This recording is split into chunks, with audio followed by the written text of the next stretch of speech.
Hey everyone, hope you're having a good day. My name's Andy. My channel is Finding Value. Today we're going to talk about a bunch of information to kind of give you guys a better outlook on why I think a inflationary environment is coming and how I justify my opinions around it, the data that supports it, and how this, I don't know, how I kind of look at the world and the paradigm and how I kind of dig into the information. I use charting, technical analysis to validate the data that's coming at me.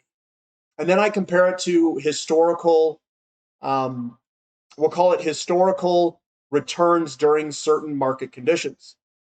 So if we're looking at a highly inflationary environment, I need to know what assets perform well under inflation, what assets perform poorly under inflation. And what I can do is I can look at the data, I can look at the charts, and I can look at all this information from an unbiased viewpoint and say, you know what? We are seeing that. You know what? We do have inflation. And I don't have to go off the consumer price index necessarily. What the consumer price index is a lagging indicator. It's a very lagging indicator. The leading indicator is the demographic and inflation coming from the credit expansion process. We can also use assets out there and compare the performance of assets against each other to tell us what environment we're in. We can also look at how yields are performing. If they're breaking down trend lines or patterns to the upside, means we're in an inflationary environment, something's changed. We can look at the ratios of different yields as well, like a yield divided by another yield, like the 10-year and the 2-year or whatever yields you want to compare. That can tell you if the curve is inverted. There's all these different signals that we can use from the markets to determine if we're in a certain market condition. And again, this goes back to how I basically my investment strategy. My strategy involves three pillars: ratios, market conditions, and technical analysis. That is how I validate things. Ratios tell you where the money is and isn't. It's a relative value. Market conditions, you can use ratios to tell you where we are at for market conditions. You can use interest rates. You can use the yield curve. You can use the demographic. You can use the housing market. All of those things paint a picture, and you should be using absolutely everything that you can to justify where you're at in a cycle. The investment strategy is to basically overweight assets in areas that are in favor, underweight assets, or have no exposure to those that do not do well under those market conditions. So let's dive in here. I'm going to show you a whole bunch of different data and how I actually think about this stuff, my approach, my investment strategy. This is mainly focused on, well, it's focused on all of them, the three pillars: technical analysis to validate, the ratios to tell us information when you compare asset prices to each other, and then so ratios, technical analysis, and then market conditions. We're gauging the market conditions using those two. So I'm going to start with this chart here. What this chart is it says long commodities, short long-term bonds as inflation rises. Correlation of real and financial assets with inflation since 1950. So when we go from the top down, what we see here is real assets, commodities, they both perform very well when inflation is rising. We can also see that platinum is number 3, and platinum does very well in an inflationary environment when it is rising. We have real estate that is up there. Diamonds, and then gold. Gold underperforms platinum. Gold underperforms real estate. Collectibles, UK farms, treasury bills, cars, UK house, palladium and silver are down here, art, and so on. The one that loses a lot of value is long-term government bonds. It's actually negative. So what we can do is we can look at these assets and we can even price them in terms of ratios. I can price platinum divided by gold, and that will tell me if I'm in an inflationary environment, what the market thinks when using that ratio. We can tell, you know what, we're coming up into an inflationary environment. We're breaking out of a downtrend. We're breaking out of certain patterns where platinum will most likely outperform gold. You can develop a mounting, you can amass a amount of data to support whatever opinion that you have. So let's look at some of these and come up with where we're at in this cycle and why I hold some of these opinions. Why this is all important is because if you can nail a couple of things, market conditions is one that's major, and ratios, you know where the money is and isn't. And you always invest in the undervalued asset where the market conditions are turning positive for those undervalued assets to reprice themselves against other assets. That's where you make all the money. And if you're a young guy or girl and you want to make a lot of money fast, or I should say quicker than average, you have to, one, you have to be patient. I know that seems weird. You have to have patience to let your investments grow. But you also need to figure out where to be and how to value assets.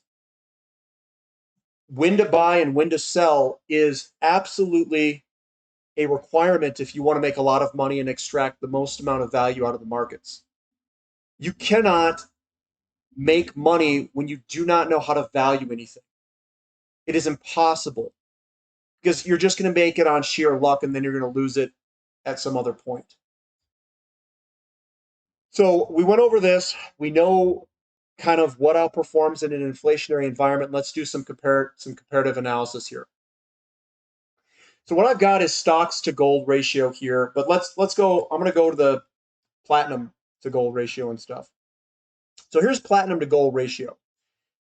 And what we can see here, I've got the TYX TNX ratio on the bottom here. This is think of it as the yield curve inverting and uninverting. That's the bottom one. This here is your platinum to gold. Platinum outperforms against gold in an inflationary environment. Gold outperforms platinum in a low inflation or disinflationary environment. So what do we see in this ratio chart here? Well, we're incredibly high here. So we had high inflation in 2001. We had the crash, the recession. Then we came back up, and it was also another high ratio in 2008. Increasing inflation, and then the bust of the aftermath of those. We had a big boom in housing from 01 onward, 02, 03. It started to really kick up in 04, 05, 06. What we saw here was platinum was front running that boom in the real estate market. That's why the ratio started to go up again. And what are we seeing today? We were in a disinflationary environment all the way coming back down, 2008 all the way till 2021. We were in a disinflationary environment. We did not break out of this. We were in a pattern. Creating this pattern, we had a false breakout here to the downside, and then we rocketed to the upside. This here is a new environment. Platinum is starting to outperform gold.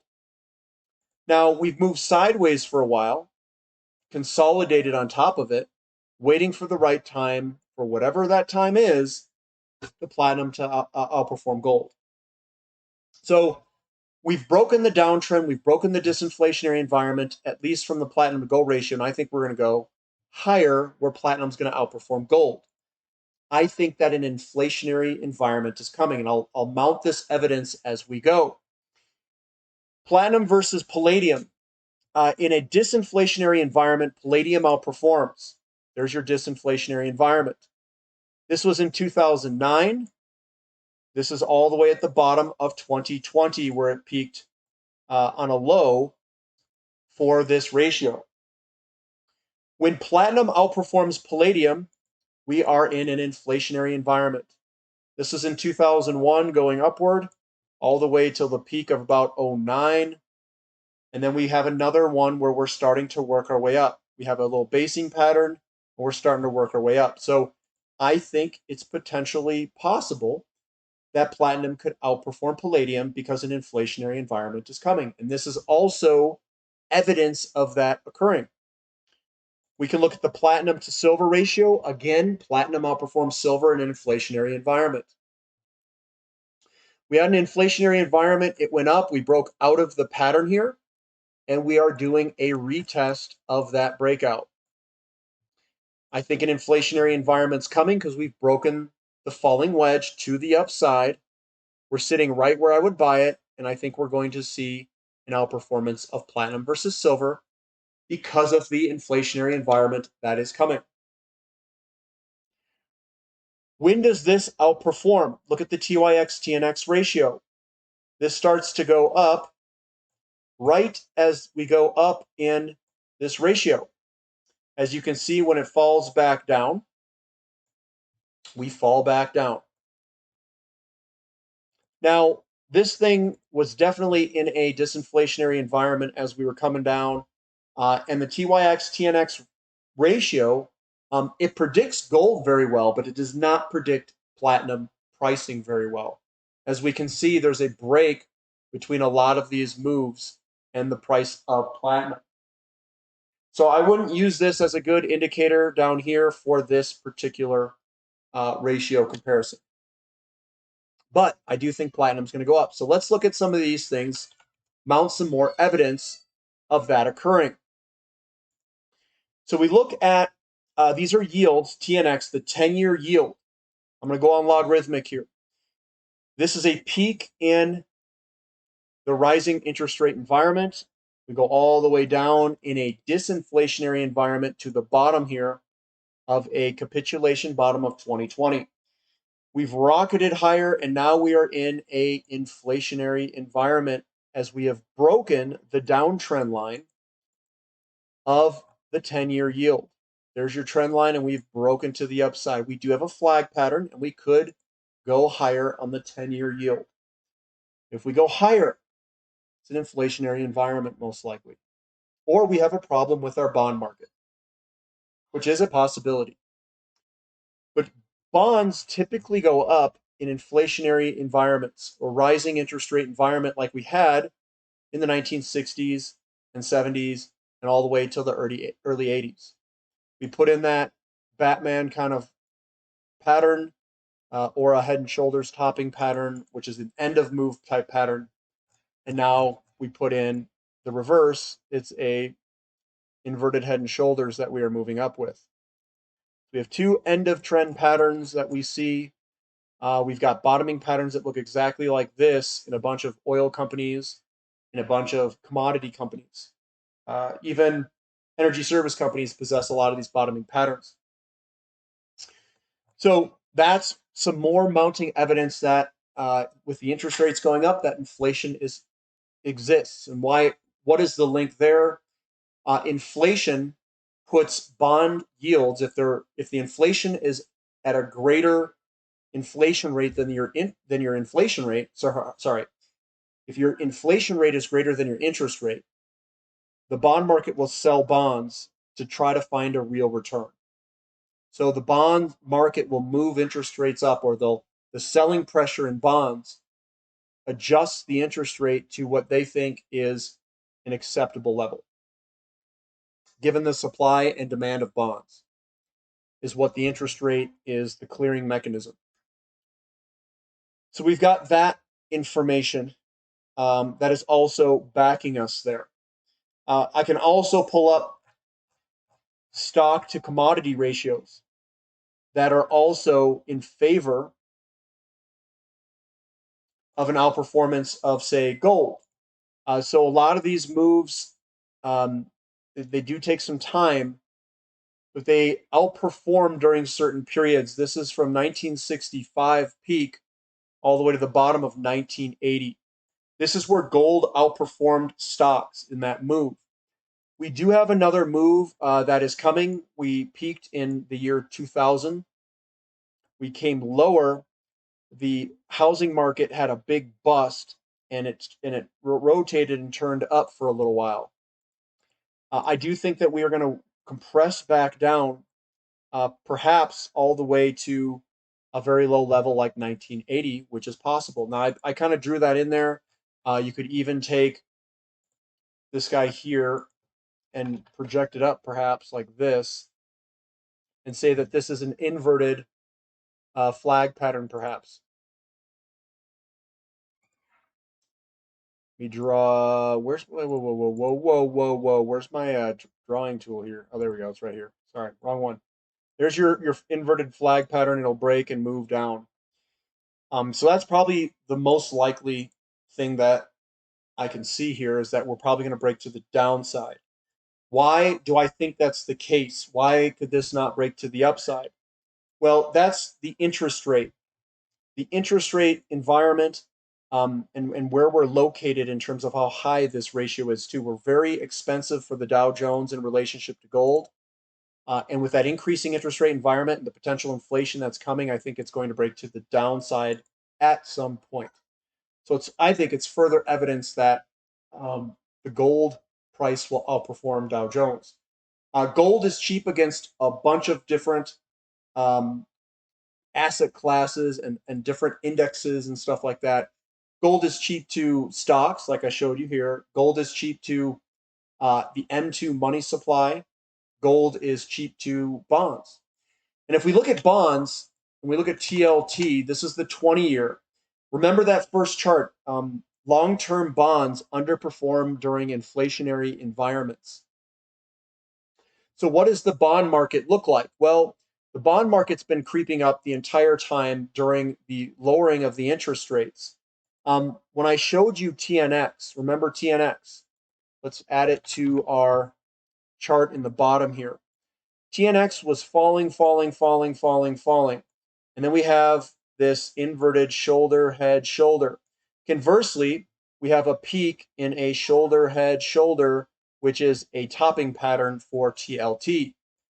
If that's an end of trend topping pattern and we've broken the trend to the downside, this is more evidence that is being gained that an inflationary environment could potentially be here for a while. Now, I don't know what's going to happen in the short term. I don't know if we're going to come back, do a return move, and then head lower again, which is a possibility, or if we're just going to use this as a continuation pattern and dip lower. Both of those are possibilities. I don't know. I don't have the crystal ball here. But what we can say is that we've got a big topping pattern, probably going to top for a long time, and we've broken the uptrend line here, this white line, to the downside, signaling more evidence that an inflationary period is upon us on a secular change. Now, when you're trying to learn all this stuff, a secular change is a big long-term change that lasts for many years. It could be a decade, it could be 15 years, it could be 7 years, something like that. There can be cyclical movements within secular movements. There can be a 6-month or year change where we go up and then we go back down. The secular move is the big move that's going down. The cyclical move is this small move within it. So you can have counter moves within a bigger move.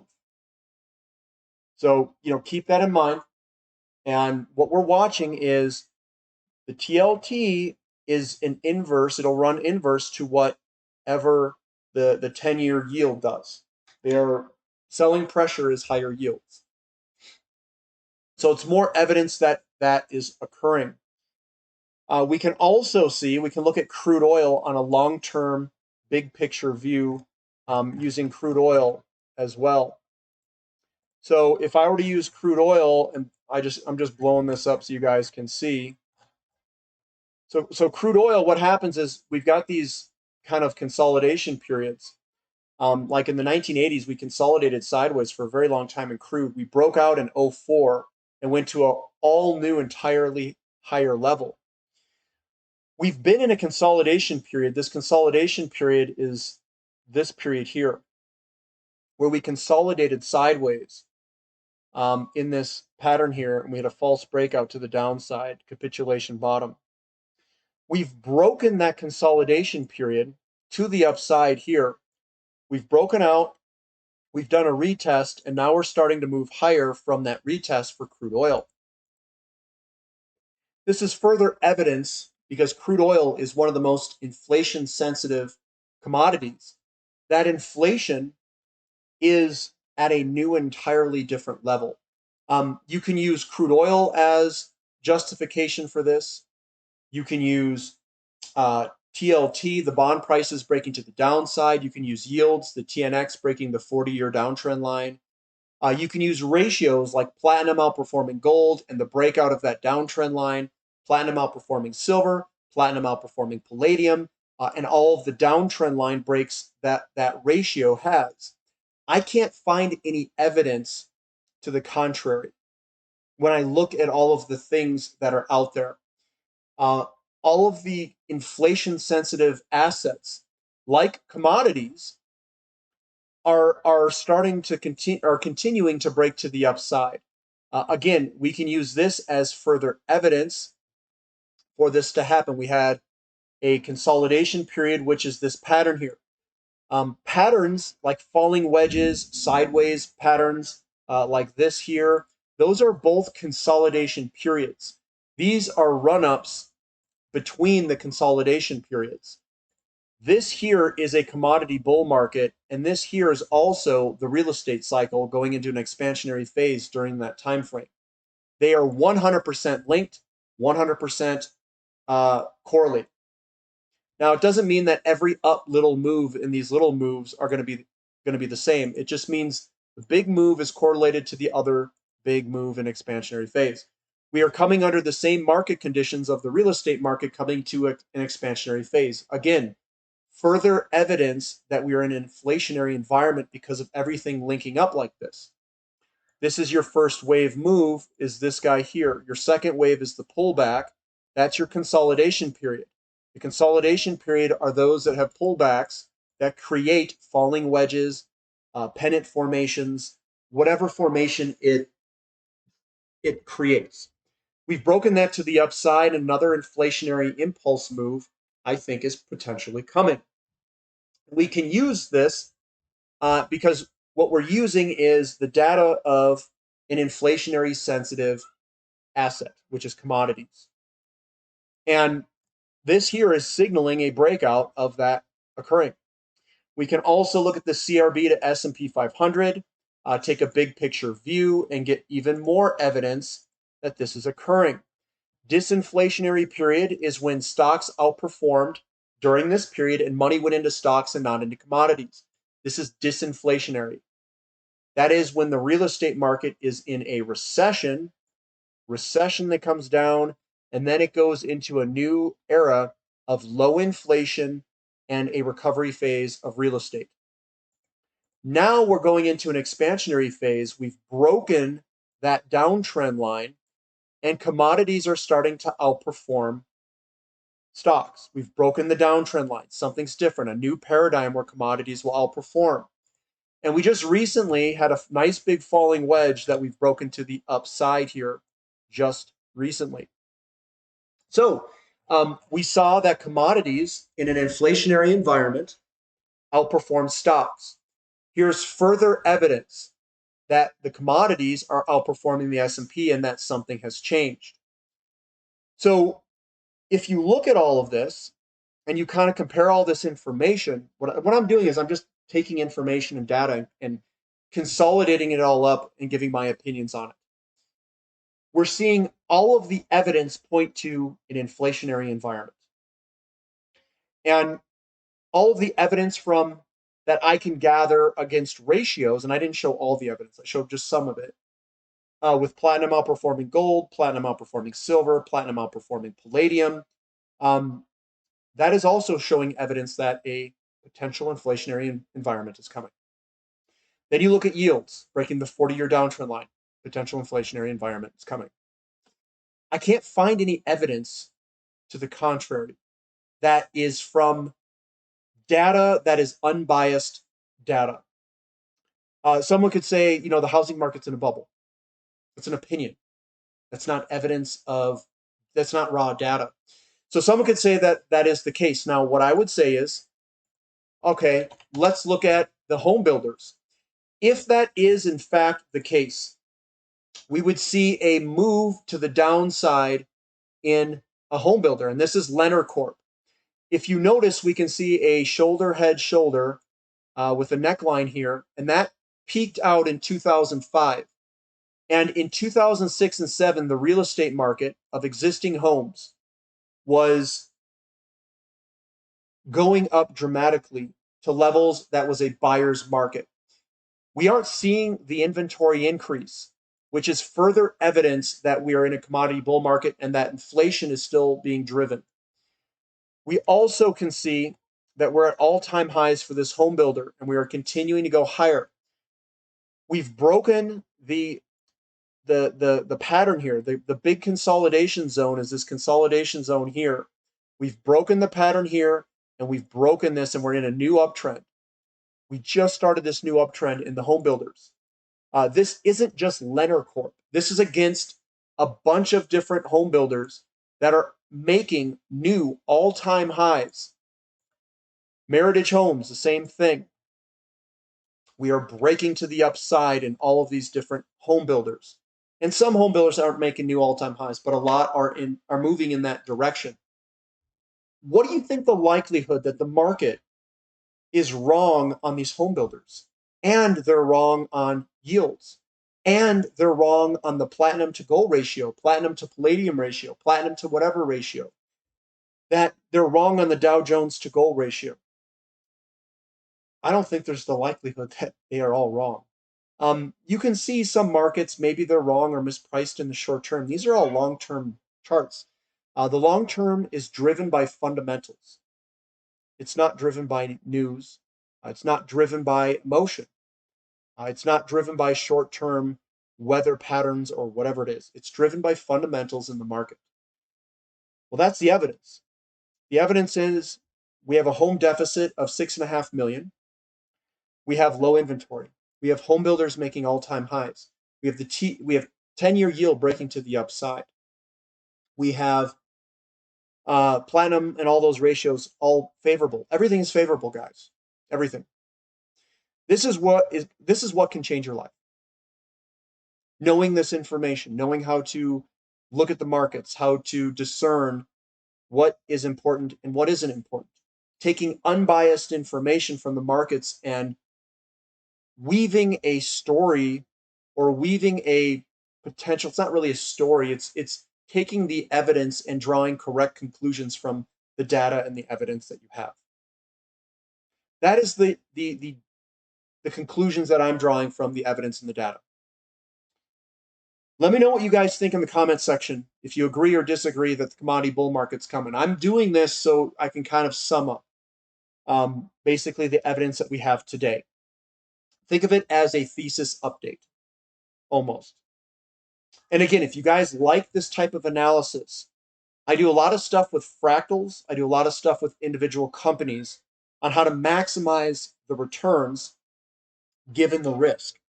And you can find that at finding-value.com if you decide to sign up. We also have a 5 p.m. Mountain Standard Time on Sunday question and answer session that is coming up this Sunday. Love to have you there. Love to have you a part of the community, learning this stuff inside and out. We do talk about a lot of things that people have questions on. Those questions can range from wealth building, individual companies. What does this company look like, in my opinion? What my investment portfolio and allocation strategies are and all that stuff. But that's the evidence, guys. Let me know what you think. That's what I've got for today. Thumb up for the content, subscribe to the channel, and we'll catch you next time. This is Finding Value.